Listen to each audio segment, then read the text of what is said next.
This video is explaining the Kohlman's Evaluation of Living Skills Assessment, also known as KELS. And this assessment is an observation and interview-based assessment used for inpatient and outpatient facilities to evaluate function in the areas of health and safety, self-care, money management, community mobility, and telephone usage, employment and leisure participation for the older adult population. This measures the mastery of skills needed to re-enter the community with interventions to live independently. Besides older population of adults, it is administered to individuals with intellectual disabilities, brain injuries, or cognitive deficits.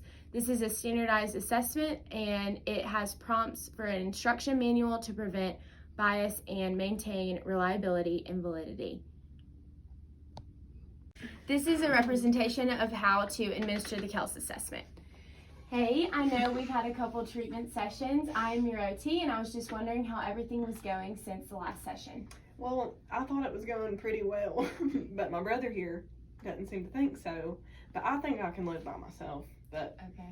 She's struggling at the house, can't do nothing by herself. She called me, she called Daddy. Daddy didn't give her the check to go to the home. Gotta go to the home. Okay, so you think she needs to be in a facility and you'd like to live independently? Yes. Okay, so we're gonna do some activities today in the KELS.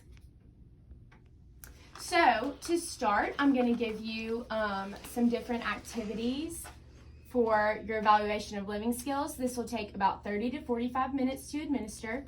So to begin, we're gonna start with a reading and writing form, and I'm gonna have you fill out how often you can complete these different tasks. So showering or bathing, cleaning your face, washing your hair, and also would you mind putting today's date, your name, and where y'all are living currently. So I'm gonna have you fill these out. Okay, the next, we are going to work on money management. So I am going to have you fill out this as if you were looking at this utility bill. Can you tell me how much this cost? $124.31. Okay, so act as if you were to address it to this specific place and send your utility bill. I can do that.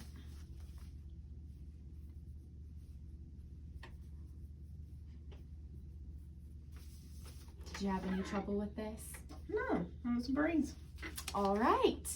Based on her participation, we would score in each category whether she is independent, which is a 0, needs assistant, which is a 1, and not applicable when it doesn't apply to her specific situation. So we would do these other categories and add them up to a total score of 17.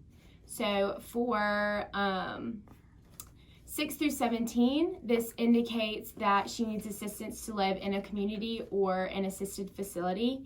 And for a score of 5.5 or lower, this means that the client is capable of living independently. The lower the score, the more independent she is. For explaining to the disciplinary team, we would focus on interventions where she scored a needs assistance or a 1 on the different tasks. Results are compared from the evaluation to assistance that will be available to the client to determine what appropriate setting they should be in. For discharge from outpatient or inpatient, this could be the client could go to a community living with others, a place where they will receive a supervision, or a place where transportation is provided if they're incapable of transporting themselves. The second assessment that's going to be addressed is the Braden scale. This is a standardized evidence-based assessment that is developed to foster early identification of clients who are at risk of forming pressure injuries. So this has 6 subcategories that are involved. First is sensory perception, next is moisture, activity, mobility, nutrition, and friction or shear. So for each subcategory, it is scored from a 1 to a 4. So 1 being completely limited, 2 being very limited, 3 being slightly limited, and 4 being no impairment or effect. So first is sensory perception. This is the ability to respond meaningfully to pressure-related discomfort. Next is moisture. This is measured by how frequently bed sheets are changed when utilizing the assessment. This can involve draining wounds or tracheotomy clients. The next is activity. This measures your degree of physical activity. Mobility, which is the patient's ability to change or control their body position. So this would be 1, being completely immobile, 4, being no limitation. Next is nutrition. This measures through oral intake or receiving tube feeding. It doesn't matter which. It is still assessed based on how well you can feed and receive the nutrients that you're required to have. 1 being very poor, and then 4 being excellent. And then the last category is friction and shear. So 1 being the problem and 3 being no problem. So any resident in the ICU can be at risk for a pressure ulcer. Also operating room, acute care, community care, pediatric units, inpatient rehabilitation. Any of these categories where a client is in a bed for a longer period of time is at risk for a pressure injury. So this can be caused from scooting up in bed, spending long periods of time in bed, wheelchair users, or pre-existing comorbidities with 1 or more deficits.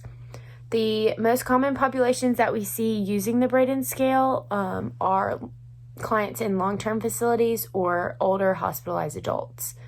When you are looking at clients with diabetes, it is important to assess neuropathy in these residents. Also recognizing paralysis or loss of sensation in residents with a spinal cord injury. This can really affect the results of the Braden scale assessment. So now to the scoring. So this is scored out of 23. 19 through 23 is equivalent to no risk. So when you have a higher score, you are more or less likely to have a pressure injury. 15 to 18 is mild risk. When a client is experiencing mild risk, you would do regular turning schedule, protect the heels, use pressure redistribution services, manage moisture, and enable as much activity as possible with the client. Next is 13 through 14, which is moderate risk. This would involve positioning the client at 30-degree lateral incline using foam wedges. If a client were to score a 10 to 12, they are considered high risk. This would involve a regular turning schedule, making small shifts in their position frequently.